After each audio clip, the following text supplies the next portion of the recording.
our TAPA seniors as well as our collegiate seniors. We have so many that are going off to do incredible things, and we wanted to take a moment to make sure that they feel honored, but also give them the space to do what they wanted to do.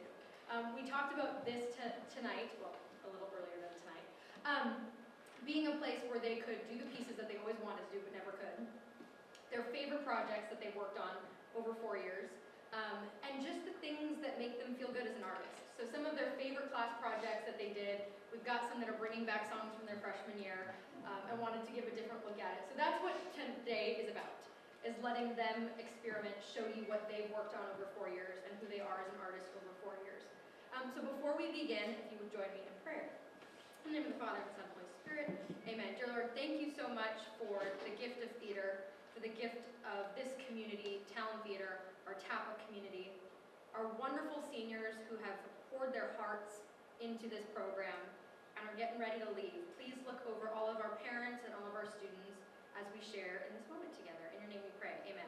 In the Father, and the Son, and Holy Spirit. So before we begin, I am going to read you, each of our seniors, a little bio about who they are and the impact that they have had on this program. First off, we have Elizabeth Boyer. Elizabeth Boyer is a TAPA triple threat musical theater senior, as well as one of our collegiate artists. Lizzie has been a member of both Talent Theater and the TAPA triple threat track for the past 4 years of her high school.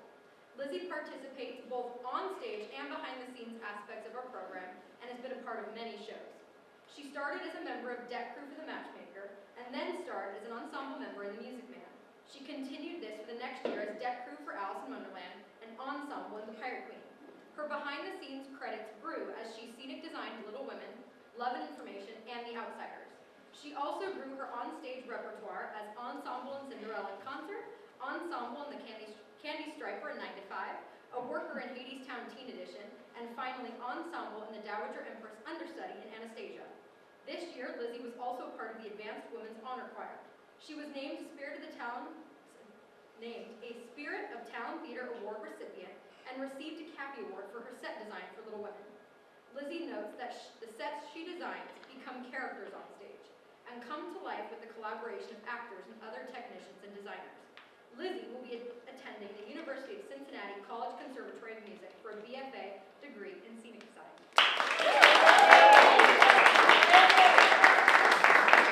Next up, we have Talon Clark, who is one of our collegiate artists as well as a technician for today's showcase. Talon Clark has been a dedicated member of Talent Theater for all 4 years of high school. He has been a part of every show, beginning as the A1 for The Matchmaker and assistant sound designer for The Music Man. He continued his work in sound design for Alice in Wonderland, The Pirate Queen, Little Women, Cinderella in Concert, The Other Room, 9 to 5, Hadestown Teen Edition, Save Town, The Outsiders, and finally Anastasia. Talon roots his work in the belief that storytelling shouldn't just be seen or heard, it should be felt. His many outstanding accomplishments include winning the Cappy for sound design in both a play and a musical, and being named Spirit of Talent Theater Award recipient. Talon will also be attending Pepperdine University in Malibu, California in the fall to receive a BA in Technical Theater. Next we have Abby Eagle, who's one of our collegiate artists and Abby Eagle joined Talent Theater in her freshman year and has been an incredible member of every production since. She began as a member of Props Crew for The Music Man and then Deck Crew for Alice in Wonderland. Next, she became assistant stage manager for Cinderella in Concert 9 to 5. She then stage managed her first show, Little Women. This year, she was stage manager for all 3 main stage productions, Hadestown Teen Edition, The Outsiders, and Anastasia. Recently, Abby took home the Cappy for her impressive stage management skills in Hadestown. Abby believes that art is a powerful form of communication and that connects people, challenges perspectives, and creates empathy. Abby will be attending Cal State University Long Beach in the fall for a BA in Communications with a minor in Tech Theater. Next we have Erin Myhouse, who is a TAPA performance senior and one of our collegiate artists. Erin Myhouse has been a very active member of our Talent Theater community since the start of her freshman year. She started as a member of the house crew in The Matchmaker and a teen dancer in The Music Man. On stage, her next credits grew, including A Lady-in-Waiting in The Pirate Queen, Charlotte and Cinderella in Concert, and Judy Burnley in 9 to 5. She also became involved in the technical side of the program when she assistant directed Alice in Wonderland. She continued to assistant direct this year for both The Outsiders and Anastasia. Erin has also been a member of the Honors Chamber Choir for 3 years and an IB theater student for 2 years. Erin knows that the skills I have learned are skills that I will carry with me, no matter where her journey takes her. Erin will be attending Syracuse University in the fall to receive a BS in theater management.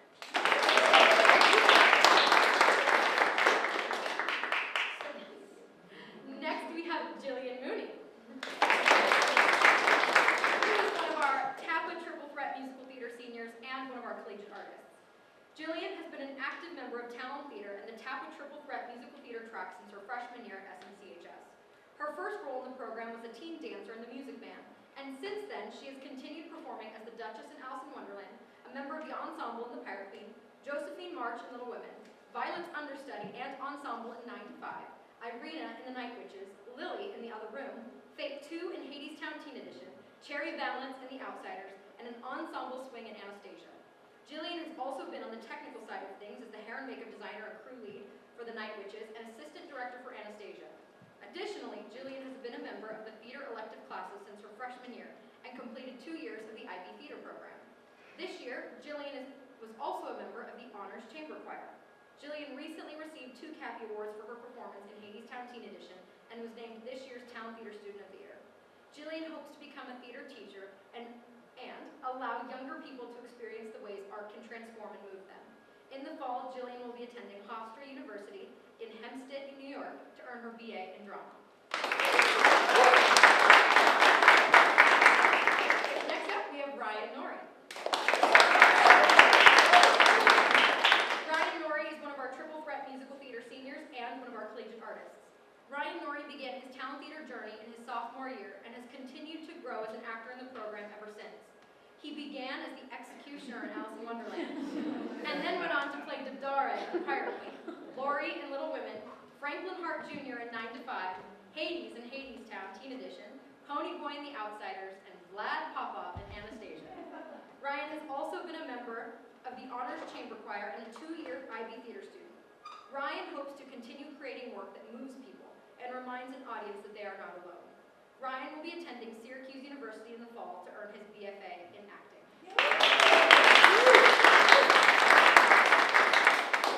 Now we have Jasmine Ortiz. Jasmine is one of our TAPA Triple Threat Musical Theater seniors and one of our collegiate artists. Jasmine Ortiz has been an active member of Talent Theater since the early days of her freshman year. She began her performance career as Esmeralda's understudy? Urban Bar. Okay, yeah. And ensemble in The Matchmaker. I was like, here you go. And a teen dancer in The Music Man. Since then, she has gone on to play the Griffin in Alice in Wonderland. Yeah! Rachel O'Malley in The Pirate Queen. Beth in Little Women. Marie in Cinderella in Concert. Doralee Rhodes in 9 to 5. Eurydice in Hadestown Teen Edition. Jerry in The Outsiders. And finally, a music box dancer in Anastasia. In her performances, Jasmine seeks to offer relatability, either revealing the beauty of the world or guiding an audience towards how to find it in themselves. Jasmine has also been a 3-year member of our Honors Chamber Choir and a 2-year IB theater student. Jasmine will be continuing her journey next fall at Syracuse University to earn her BFA in musical theater. Now we have Helena Reginato. TAPA Triple Threat Musical Theater seniors. Helena Reginato has been a dedicated member of the TAPA Triple Threat Musical Theater program and Talent Theater here at SMCHS since her freshman year. She began as Minnie Faye's understudy as well as an ensemble member in The Matchmaker, and then a thick little lady in The Music Man. She then continued her onstage journey as the Dormouse in Alice in Wonderland, an ensemble member in Pirate Queen, Kitty and Clara in Little Women, ensemble member in 9 to 5, Vera in The Night Witches, and finally a music box dancer in Anastasia. Helena has also been a member of technical theater as a hair and makeup designer and crew lead for The Other Room, and is a part of the costume crew for Cinderella in Concert. Helena has also been a member of the theatrical elective classes since her freshman year, completing 2 years as an IB theater student. Helena will be attending Cal State University Fullerton in the fall to receive her BA in marketing. And although she's not pursuing her theater as her degree, she states that it will always be a part of who she is. and that art should be something people do to bring themselves joy and to others.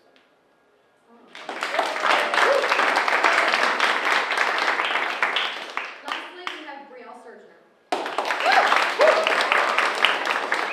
Brielle is one of our showcase technicians today. Brielle has loved being a part of town theater for the last 3 years and exploring different aspects of technical theater. She has always been intrigued by visual arts and drawing, so as soon as she was at a school with theater, she wanted to be a part of whatever team built and painted the sets. She soon learned that dedication and community of theater is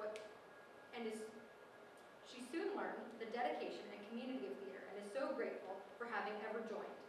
Throughout the years, she has mainly been a part of the shop, leading as a house crew manager, and design for the props. Although these opportunities furthered her love for theater and taught her new skills of being a leader, an artist, a team member, and a student. Designing for Hadestown Teen Edition and Anastasia this year has stood out as an opportunity she never would have expected, and it truly tested her creativity and ability to learn new things.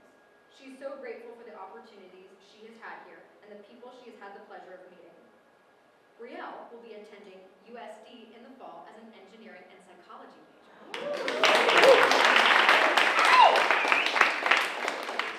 These are all of our seniors. We're so excited to just get to celebrate them today, them to perform their favorite pieces. So have a blast. Be a part of the show as much as you want. And without further ado, first up, we have Erin Myhouse performing If You Knew My Story from Bright Star.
Fine, I'll bring the red, you bring the white. That way I'll still get drunk, you'll still be right.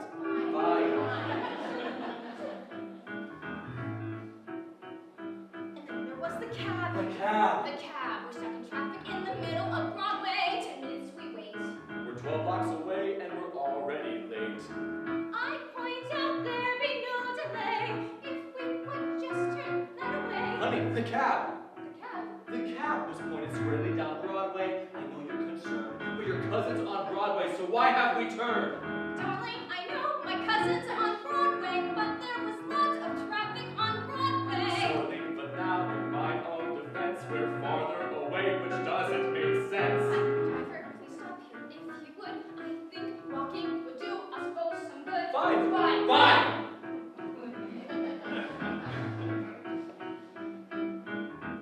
We don't say anything as we're walking down Broadway. It's like I'm walking next to a stranger.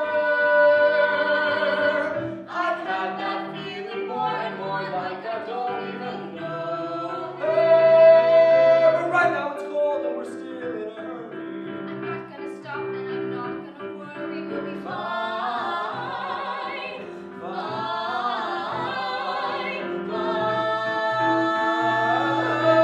And then it starts to rain. My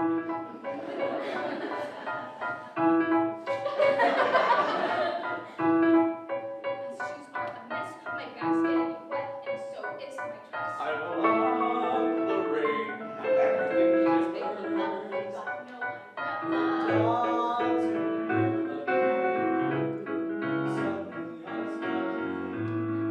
The day that I first met. A bucket of snow and let it in. I picture her shake the snowflakes off her shoulders. And somehow I want to get us back to there.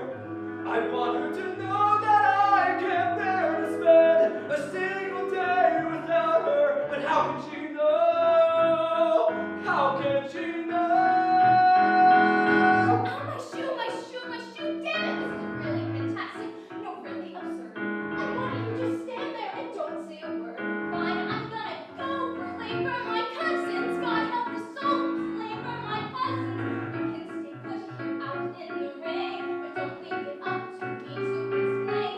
Give me the wine, your table date, fine, then bring it yourself, your Cabernet. Jesus, Shut up, Claire, and marry me. fine.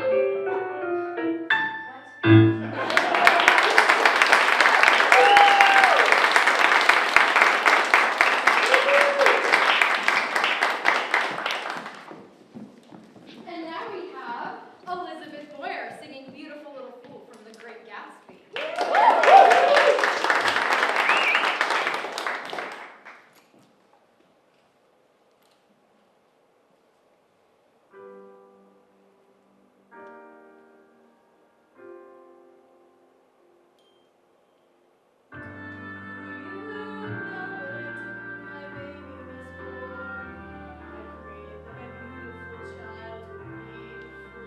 That I could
that Jillian and Ryan are going to be performing. And I want to give a little bit of context to this scene before you see it. I have to. This is from a play called Constellations by Nick Payne. And the way this play is written, as you're watching a couple go through their life together, but like every 3 pages, it'll go back a page and restart as if you're in a completely different universe. So you're watching their story unfold, but in a bunch of different ways. So what you're going to see, the selection that they've done, they did this for their final first semester for advanced acting class. And it was such a powerful scene that they wanted to bring it back for a showcase. Because we didn't get to perform it for an audience, so they really wanted to get to perform this for you. So you're going to see it flip 3 times. Twice. 3 times. Which means 3 different moments. Every time that you're going to notice that flip, the lights are going to switch, and they're also going to indicate that through an acting kind of moment. So it'll have these different switches for them. You'll see 3 different versions of how this story goes. I really hope you enjoy it.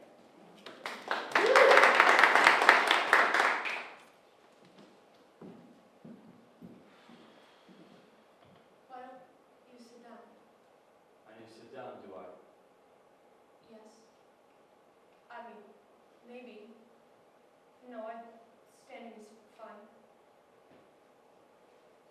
I would have come with you if you told me, you know. I know. I would have canceled. I know. I wanted to go alone. I'm a bit angry, actually, Mary. You're angry? I'm saying that so you know. You're angry. I'm saying that because I want to have an argument. Glad to hear it. Alright. I'm sorry you missed out on the sheer joy that's collecting the results of my biopsy. Alright. But I didn't want to invite along an entourage. Alright, Christ! I'm telling you so I can be as open and honest with you as I can possibly be because I know you have bad news and I want to be able to listen and not be wondering. I wondered what she did with herself when she heard. But I knew that. I wondered why she didn't call me. I knew that you were. I wonder if she knows I would have done absolutely anything and everything. And I wonder if she knows that. So, I got the results of my biopsy today. Who did you see? Dr. Thorne. What did he say? He said it's benign. What? He said that it's a grade 1 and I'm benign. Wait. He He said said that. He said that normally with a grade 1, we would expect to see a full recovery. Did he use the phrase full recovery? Exact quote. He said. He said, normally, with a grade 1, we would expect to see a full recovery. Lay down. Yeah. What happens now? He said they need to operate. Are you alright? Yeah. Are you sure? Yeah. Do you want some spaghetti? Homemade? Do we have nice spaghetti? I love you.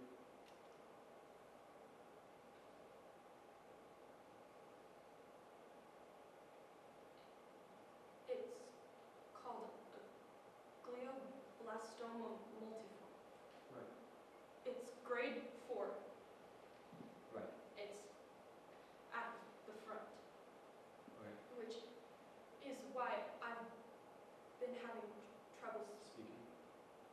Yeah. He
I shouldn't have done it. I went on a forum.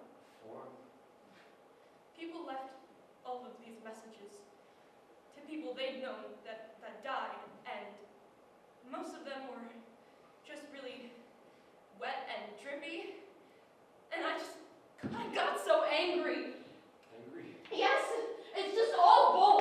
All of it. There's so much bull. Yes, when people die, they're like, time. When your time's up, your time's up. I mean, what even is time? What are they even talking about? Oh, she was a real fighter, was she? Because she obviously didn't try very hard or do a very good job, did she? And some of them uploaded photos.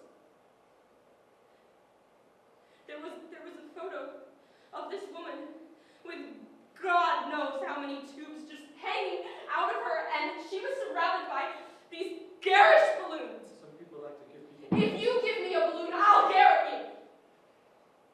Note yourself. And if you put a picture of me online on a forum, I'll come back and haunt the crap out of you. Okay. No pictures, no forms. Let's eat. We should eat.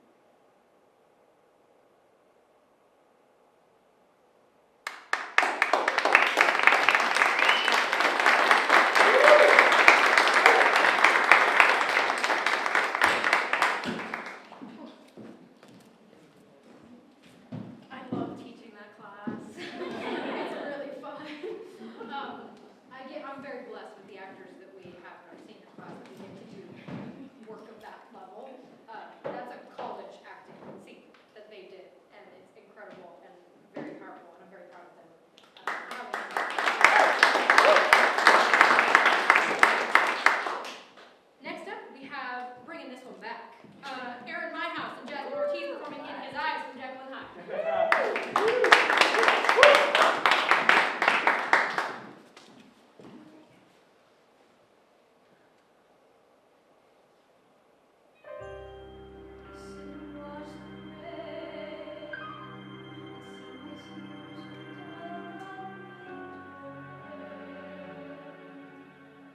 close to my brother, and I feel we aren't. I want to be close, brother, please. Let us be close.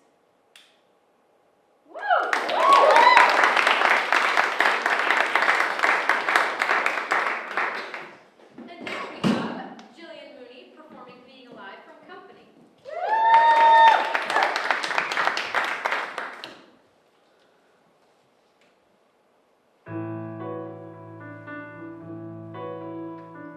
Someone to pull me too close.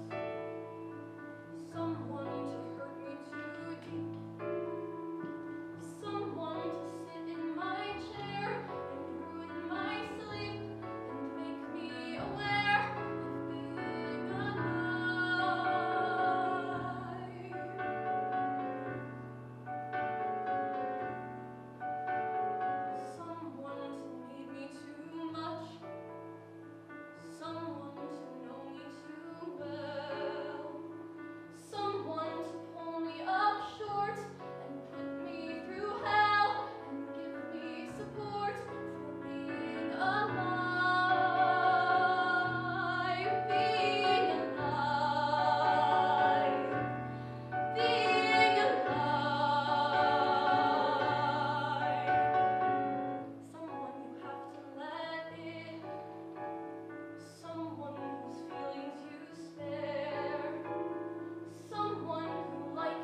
deal, all right? A big deal. I go to bed early every night. I can count on 1.5 hands the number of times I've been drunk. I haven't been able to breathe for all 21 years of my life because I've been trying desperately to become something that I want to be. And I'm sorry, but there are just too many ways to screw that up. I won't allow it. No. Of course I believe you, Davis. I know you. I know you would never do that, but not everybody knows you, man. Not my parents, not the deans, not the press. Don't you dare try and tell me I'm not a good friend, because I am. I scramble for a blank page in my notebook because I already gave you the last one. I let you drag me to parties when you know full well that I hate parties. I hate parties, you know that? I hate parties. I hate them! Not exaggerating, but I do all that for you, Davis, because I'm a good friend. I'm a good friend.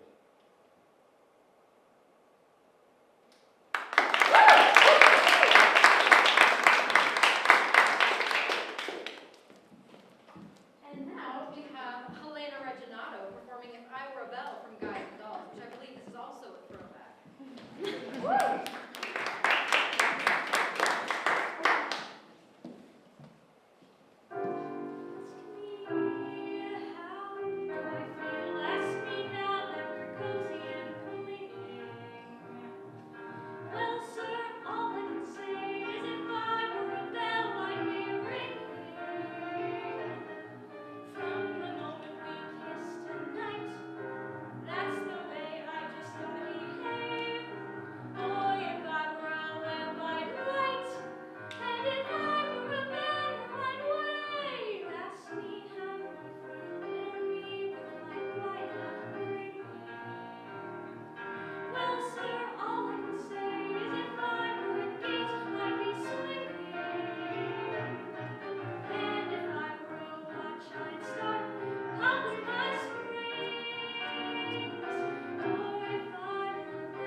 They kind of wanted to be a set out of nowhere kind of thing. And here's some concepts.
We also had two kitchen chairs to make the Curtis home, and stained glass, which we'll talk about later for the church. Here are some more production pictures. We used a lot of lighting to make the effects come together. We have the fire, we have the ambulance, the bed, the Curtis home, a car, all the fun things. And then here's some fine details, which I find the most fun to make.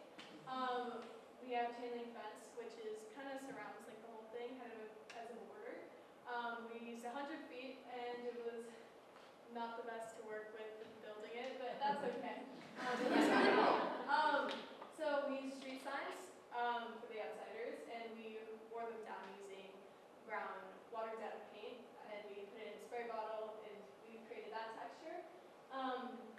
We used a tattered American flag, basketball hoop, which has a little detail that says S+S. It's in a heart right here, and that's for Sandy and the pub. We have a tire swing, which is detachable. It's very fun to play with for the greasers. We have cracks and oil in the road to make it more realistic. We have 4 storm drains along the side of the stage. We use weathering to make it look worn down because the greasers are kind of poor. We added some details to the bridge, and we collaborated with the lighting designer to make street lamps, and we have car headlights over there because we did not end up having a car on stage. We hid speakers under the stage and disguised them as storm drains, and we had a secret camera overlooking stage right, so the stage manager could see in the dark, basically. Here's some textures. We have wood grain, which we basically paint yellow and then put brown over it, and before the brown dries, we scrape it away with this thing to get a really cool wood texture. For the street, we painted it a solid light gray, and then we put a black wash over it, and we added texture with that. And up there's the painter's elevation, kind of like what it's supposed to look like before we actually paint it. And then we made concrete with a dark gray coat with spray bottled brown and gray to make that really cool concrete effect. Then for the stained glass, we looked at, we knew we needed it for the church because that was a big part in Act 2. We looked at the theme of sunsets, and we took from the poster, here's kind of like how we got to the end result, which is up there. It is supposed to be 4 by 8 wood panel, not wood, glass acrylic glass panels. And then we cut it to look like windows from a church, and that is the final result. Here is some construction of it. We first cut it out and then add black caulk to make the design, I guess. And we first tried to use Elmer's glue, the food dye, because it was expensive. Did not work, did not show, did not look good. So we took it back to the shop, and then we used watered down acrylic paint on the acrylic glass, and that worked finally. And that's kind of like the final look. We used lighting to make it look really cool. We used glass so it's still see-through. And that's the stained glass. Here's some more photos from the outsiders. And I think that's it. Thank you.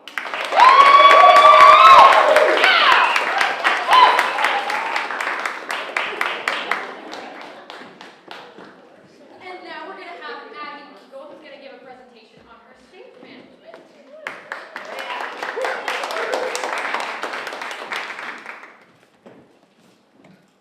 Hello, everyone. I'm Abby Eagle. I was a stage manager for all 3 of the main stage productions for this season, but my favorite one was Hadestown, so let's look at that. Alright, so here are some of the stage manager responsibilities. So I separated it from pre-production and the show. So for pre-production, we have weekly schedules that I send out to both the cast and crew separately. I'll talk more about those later. We have reports, so rehearsal reports and production meeting reports that I take for every rehearsal and production meeting. Attendance for both cast and crew. Coordinating cues with light, sound, and deck. Blocking for the actors. Writing in my cues. Character tracking. Turntable and door tracking. Setting up communication across all crews and between designers, and moving on to the show responsibilities. Actually calling the show, which includes lighting, sound, and deck. presets, daily calls, attendance, and fight call or lift call. Okay, here's some production images from Hadestown. Alright, rehearsal reports and attendance. So like I said earlier, I had to take rehearsal reports and production meeting reports during every rehearsal or production meeting. These are separated by crews, and I write detailed notes for each crew. And I hand these out, or I put them in a folder for other people to see. So we're all on the same page and know what's going on if somebody can't attend these meetings or they need some information. As well as the attendance, I take this at the start of every rehearsal or shop day or lab day for our cast and our crew to make sure everybody's where they need to be. Next is the schedules and sign-in sheet. I send out weekly schedules to both cast and crew every Sunday afternoon. These include the date, the time, the location, who's called, when, and where of rehearsals and crew labs. This is the production calendar that I base most of my schedules off of. I also helped with this in writing in the conflicts. And the sign-in sheet we use during Tech Week and Show Week. It's for the actors and the crew to be responsible for themselves. They sign in their own initials to mark their presence, and I use that as a reference instead of going around and finding everybody for attendance. Alright, blocking is super important too. This is during rehearsal, I write in every actor's movements during the songs, scenes, to make sure I know where everybody is. This helps later on with lighting when we're plotting the lighting on the stage. So I know where everyone is, I write down all their movements. I also include turntable rotations, and so this is just me writing everything out. This is like a diagram of the set, and I draw the location of everybody too. Next is my cue script. So this show was very cue heavy. I had 649 light cues, 489 sound cues, and over 100 dead cues, which included turntables, starts and stops, and door openings and closings. So this was quite a feast, but it was really fun. As you can see, I write in all my cues on the left, and I add in stage directions if I need it. Like this one says Orpheus upstairs, and also it goes on specific lines as well. So very fun if you go to. There's some more of my wonderful cues. They're my favorite though, so it's okay. Alright, turntable tracking. This is the turntable tracking sheet that we made. This is the second version. I'll show you the first version later. But this shows the cues, page number of the song, the speed at which the turntable needs to rotate. I had to say that. The line that it starts, the line that it stops, who's on the turntable, and yeah, just a lot of information.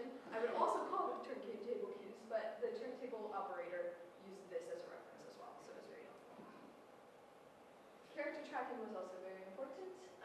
I helped with this with the director. We have the actors, their role, the songs, and who's in what song.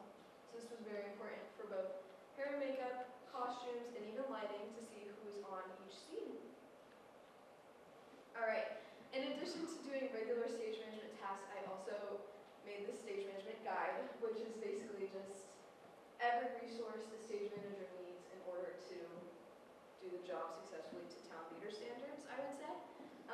This was a really fun project for me, and I used mostly Hadestown resources to make it, just because I don't know who the next stage manager is going to be. I'm just making sure that they're well prepared for next year, next season. And then these are just some miscellaneous things. I also made a document with every single resource I use for Hadestown, so it's all in one place. And the director, assistant stage manager, anybody who needs any of these documents can just go to this one and then locate all the other ones from there, which is pretty helpful. We would also upload blocking videos to Teams, so everyone can access the complicated songs and they can see, reflect, and look back on their blocking. And this is our first draft of the turntable. Very more easy to read than the other one, but it's okay. Anyways, that's all.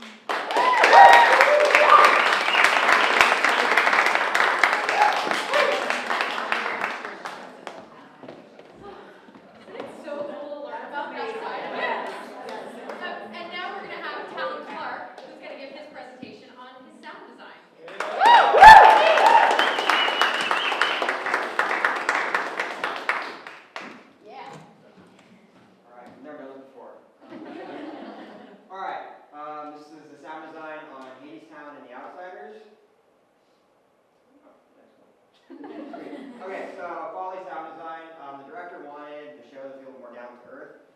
when she told me this, I was in Utah, so I was like, you know what, I'm going to record 85% of the show naturally in Utah. So I did that in Utah. What's a crazy fact is all the thunderclaps is actually me hitting a dumpster with a 2x4 with David in the courtyard. So there's a bunch of layers together, and then like the low rumbles is actually, there's a grate in the middle of like a, I don't know what that is, like a river-ish, and it's it closing up and down, and it rumbles it down. So then after recording everything, I kind of did it backwards. It's kind of analyzing the script and everything that I want to be in there. After my entire pull, I had a terabyte of files for sound and then some video references. And I was able to pull from all of those different things using a software called Soundly, in which I was able to sort different things, being like thunder, rumbles, or water, all that. I was able to sort it all with AI. And I was able to analyze the script and what I want in there. So this is weight for me. So the snare hits and with it, the weight, that was all cued by the stage manager. And it would open up a microphone that was special on the snare drum that would rumble throughout the entire time. So some technical adaptations. Behind the set, there were 2 speakers. This mostly came for thunderclaps or different things when Hades would step out and it would like rumble your seats. That was from the speakers backstage. And how I got it there was a software called Dante. Next slide. There's little boxes right here were placed throughout the dome, and I was able to send audio over one network cable. Network cable is we use plugging your Wi-Fi. Essentially, it makes it so much easier instead of running numerous XLR ROM lines, which is what audio runs over, it's analog. I can run over one cable. So all the outside system is ran over a protocol called Dante. This is the controller for it. So you can see all the different microphones. These are all the receivers and transmitters, and you're able to route it to wherever you want. So some of these boxes were in this room right here, and this room is the central translating station for all of the outside speakers. And there's a ton of them out there that are all wirelessly by Dante.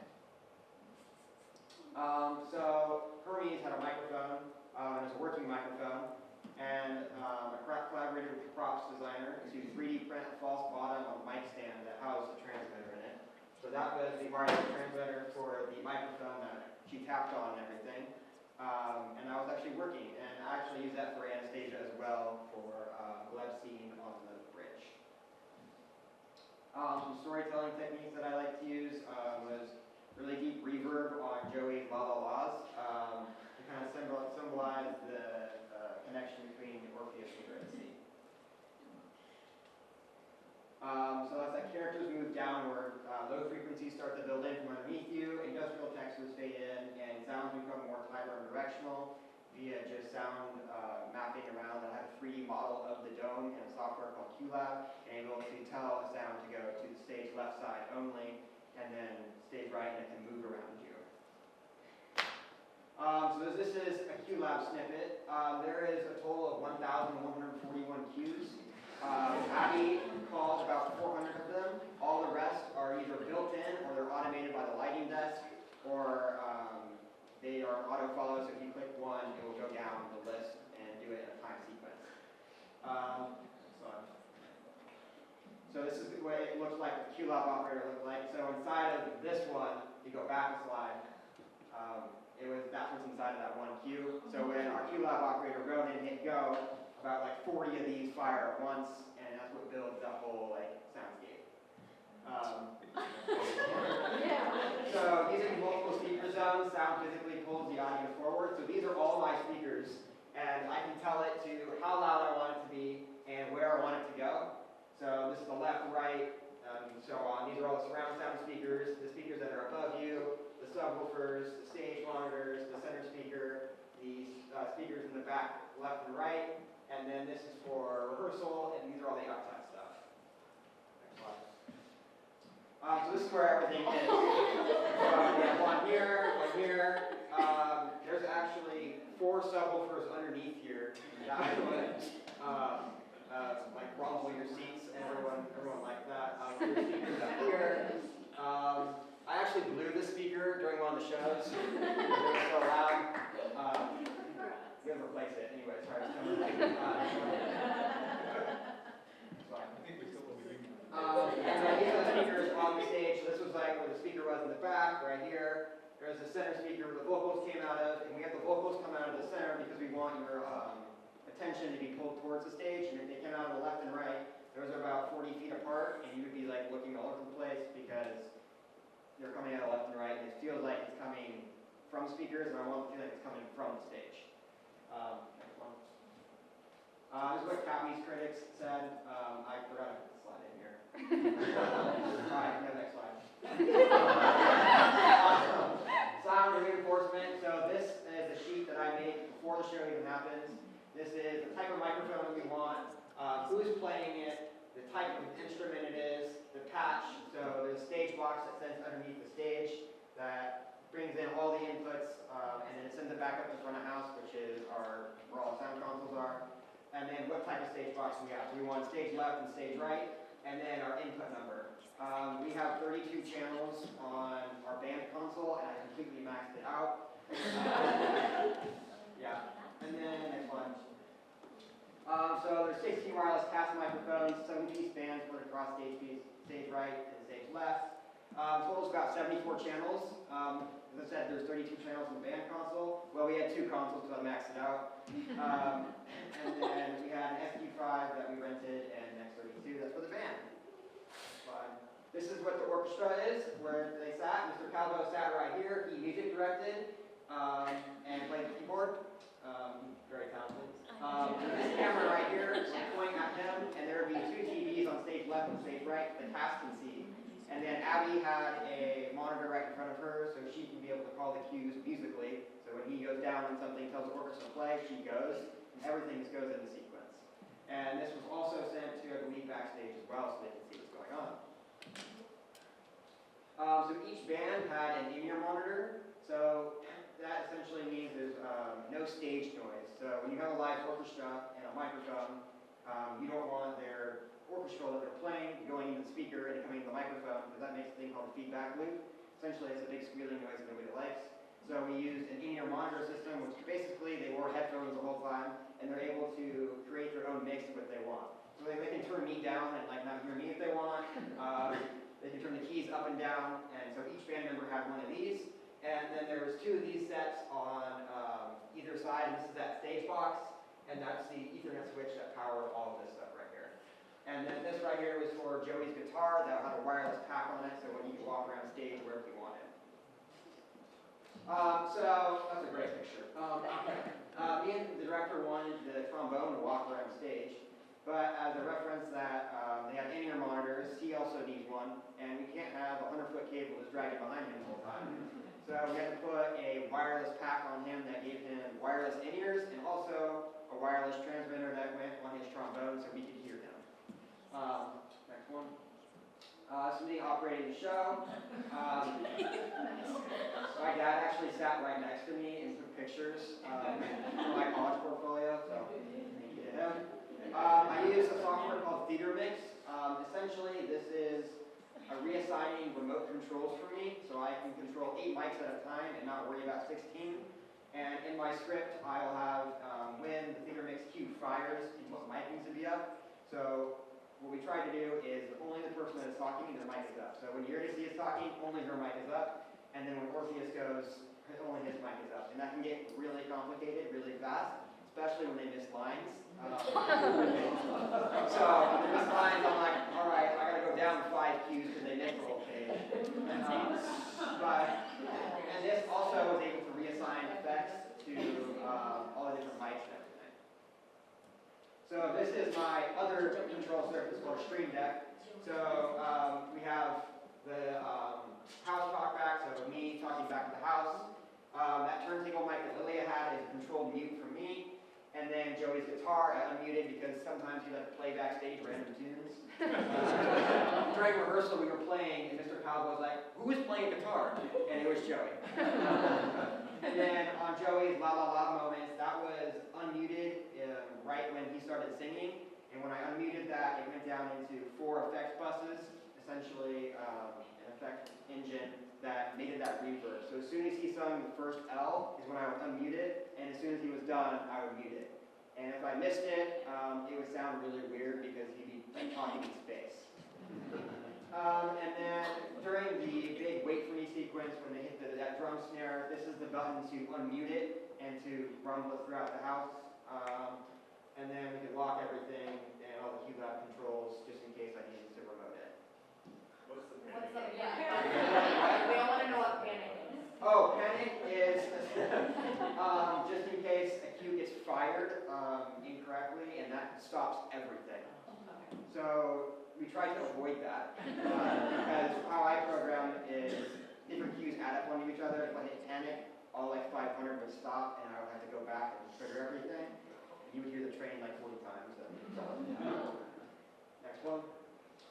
This is Outsiders, composed by Mr. Calvo. Yeah. So like Lizzie mentioned, we have speakers in the set. They were just disguised as storm drains. So all right here, and that's the close-up what they actually look like. Next one.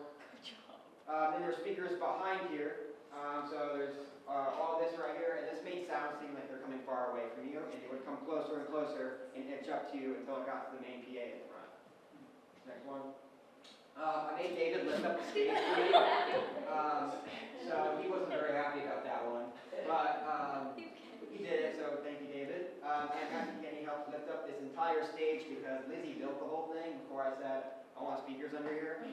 So David was like, and decided, and that thing was very heavy, so we got a 2x4 and just started inching it up and shoving the speakers underneath. Next slide. So underneath the stage is the processing units and amps.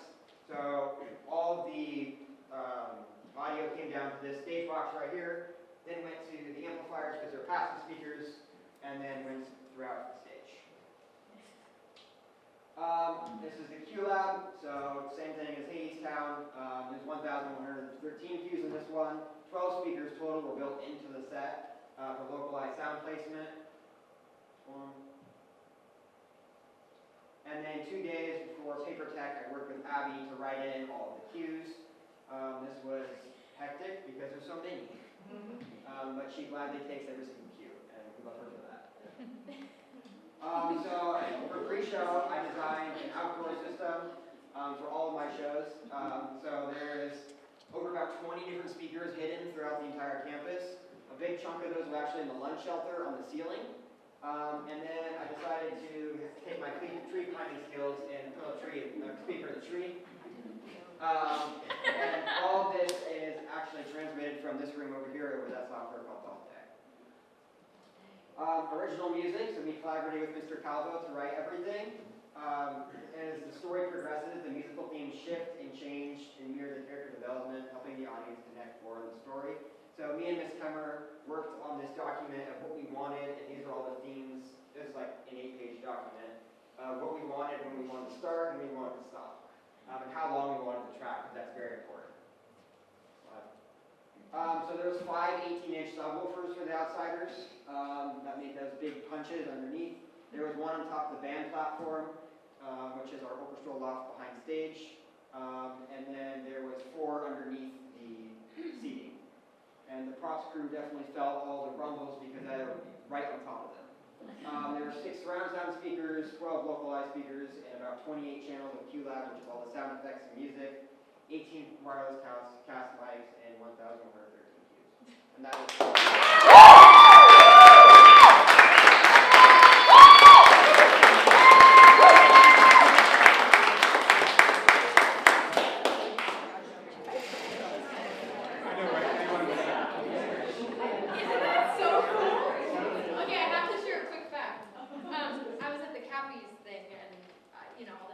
talk, whatever, and one comes up to me and she goes, my students can't stop talking about your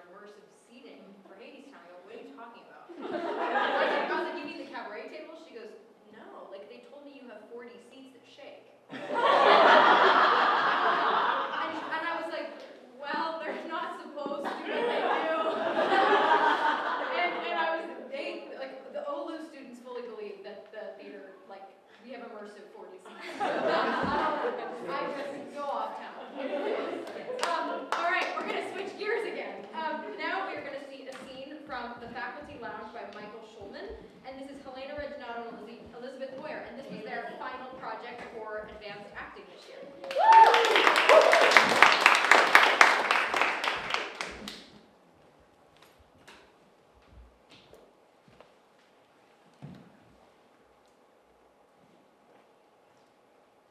So, what's new in arithmetic? Have they discovered any new numbers? You know, you might not be able to tell by looking at me, but I used to love math. Just adored equations. They were so neat. Everything was accounted for in the laws. And they gave one a sense of power, shoving x's and y's around, back and forth, up and down. There's nothing quite like it in English literature. The area of a circle equals 2 pi r squared and number. The area of a triangle equals 1/2 its base times its height. This certainty to know the area of a circle anywhere in the universe. The circumference. What? 2 pi r is the measure of the circumference. Oh, right, the circumference. 2 pi r squared is the area of the circle. Right, how could I have forgotten? They're easy to forget if you don't use them regularly. Most people don't know that mathematics is a very passionate subject, but you do seem to understand the love for it. That's so true. Did you know that there are some equations that make me cry? Some of them are so beautiful they actually bring tears to my eyes. My favorite is from hypotenuse of a triangle. A squared plus b squared equals c squared. Oh, the simplicity of it. I like that one myself. The Pythagorean theorem. Those Greeks certainly know their triangles. And the calculus. Man's greatest invention. Nothing quite like it. Nothing. So efficient. So practical. The elegance of it. Like Fred Astaire. Fred Astaire? A poor analogy, sorry. Well, I certainly finally got to chat. Oh, Rhoda. I would have never thought that you had a love for mathematics. Rhoda, would you do something for I me? must admit, I was feeling very lost before, alone, like a little girl on her first day of school. Rhoda, would you do me a small favor? Oh, yes, of course. Good, I'd like you to make a phone call for me. Oh, a phone call? I'm not very good on the phone. I get all nervous when people up here don't seem to understand what I'm saying. This will be easy for you. Who do you want me to call? His name's Richard. Richard. That's a man. I don't know. This is right up your alley, Rhoda. You see, what's out here might be called the classic triangle. I'll dial a number for you, and when a man answers, you'll say, "Is this Richard Garvin?" His last name is the same as yours. Is he a relative? Sherlock Holmes would be proud of you. Yes, he's my ex-husband. Oh. All right, you'll say, "Is this Richard Garvin?" Is this Richard Garvin? And when he says, Is this Richard Garvin? "Yes, very good," and when he says yes, you'll ask him if I'm there. But you're here. But he doesn't know that, does he? Oh. You see, in this little enterprise, we can refer to my whereabouts as X. Oh. All right, after you've asked for me. Ring, ring. Is this Richard Garvin? He says, yes. And then I ask, oh, What? how shall I ask about you? Should I say, is your ex-wife there? No! Say, "Is Mrs. Garvin there?"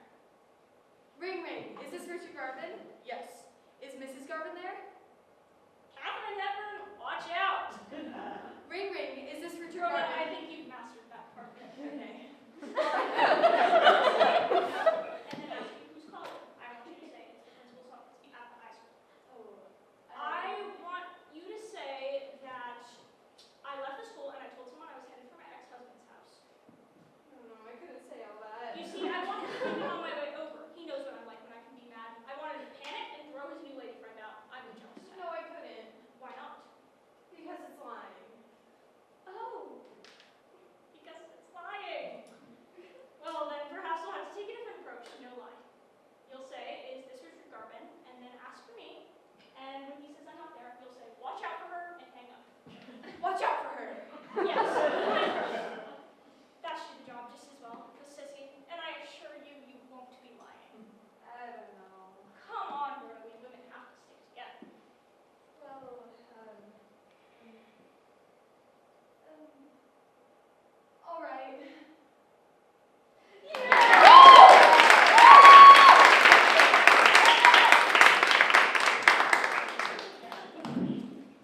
And now we will have Ryan Norrie performing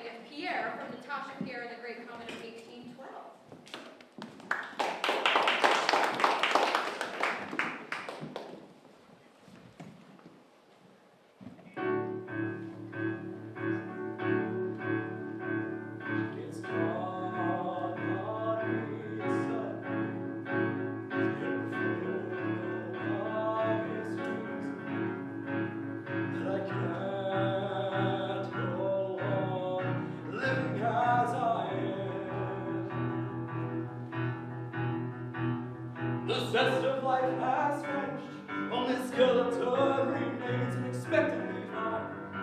I used to be better, I used to be better, I used to be better. I used to be better, I used to be better, I used to be better.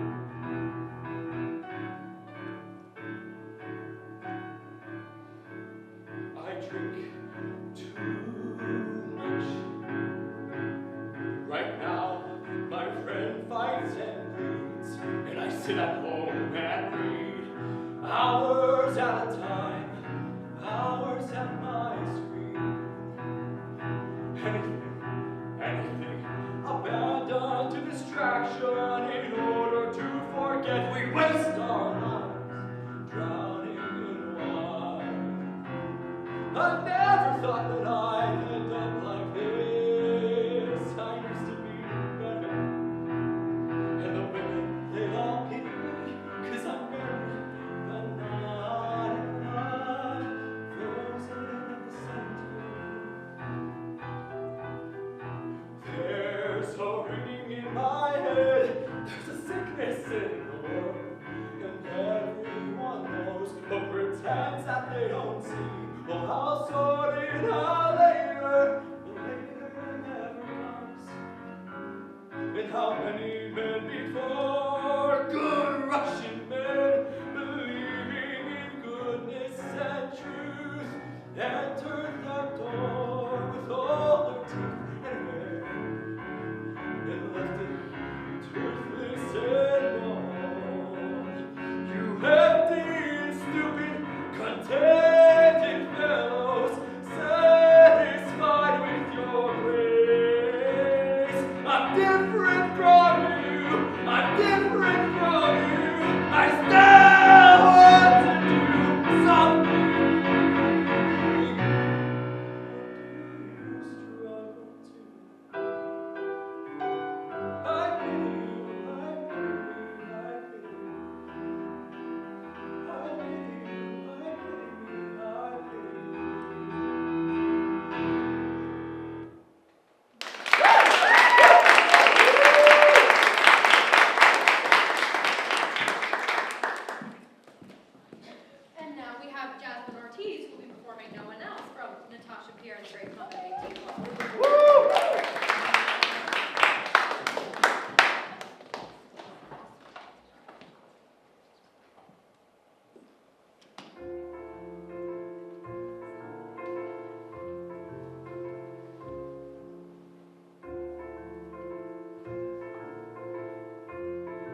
this winter sky.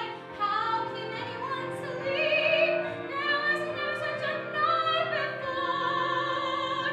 I feel like putting my arms around my knees and squeezing as tight as possible and flying away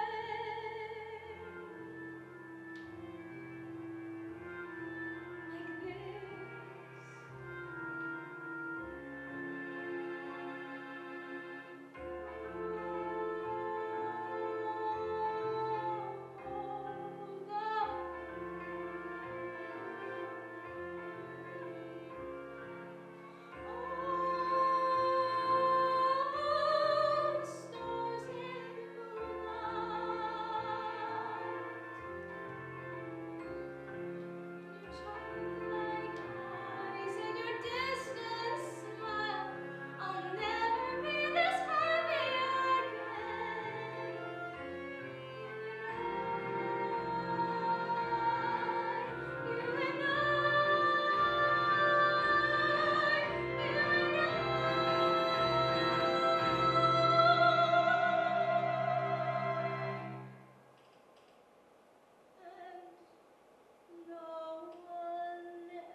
wanted to grow.